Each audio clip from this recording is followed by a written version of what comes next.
لاہور کے ایک پرانے انڈسٹریل ایریا میں ایک مل تھی جو سالوں سے بند پڑی تھی۔ لال اینٹوں کی عمارت، زنگ لگا ہوا لوہا اور ٹوٹے شیشے۔ دن کے وقت بھی وہاں عجیب سی خاموشی رہتی، جیسے جگہ زندہ ہو مگر سانس روک کر بیٹھی ہو۔ ایان ڈاکیومنٹری بناتا تھا۔ اسے پرانی اور بھولی ہوئی جگہوں پر کام کرنا پسند تھا۔ سارا اس کی کزن تھی، جرنلزم کی اسٹوڈنٹ جو ہر چیز کو لاجک اور فیکٹ سے جوڑنا چاہتی تھی۔ رشید چاچا ایک بوڑھا چوکیدار تھا جو کبھی اسی مل میں کام کرتا تھا۔ ایان کو ایک رات ایک ای میل ملی، کوئی نام نہیں، صرف ایک جملہ: لاہور کی بند مل کا سچ ریکارڈ کرو۔ سارا نے ہنس کر کہا کہ یہ صرف کلک بیٹ ہوگا، لیکن جب ایان نے مل کا نام رشید چاچا کے سامنے لیا تو اس کا چہرہ بالکل سفید ہو گیا۔ اس نے کہا کہ اس جگہ کا نام زبان پر لانا بھی ٹھیک نہیں۔ پھر بھی تینوں نے وہاں جانے کا فیصلہ کر لیا۔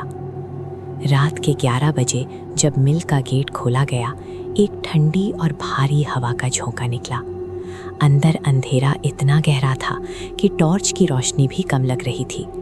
زمین پر پرانی زنجیریں پڑی تھیں اور دیواروں پر عجیب سے داغ تھے۔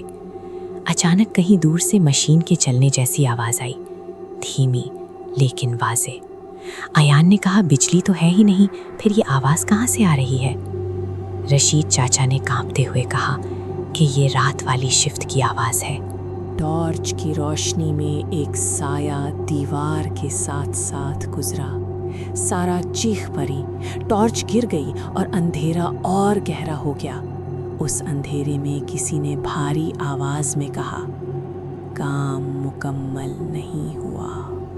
ایان کا کیمرہ خود بخود آن ہو گیا۔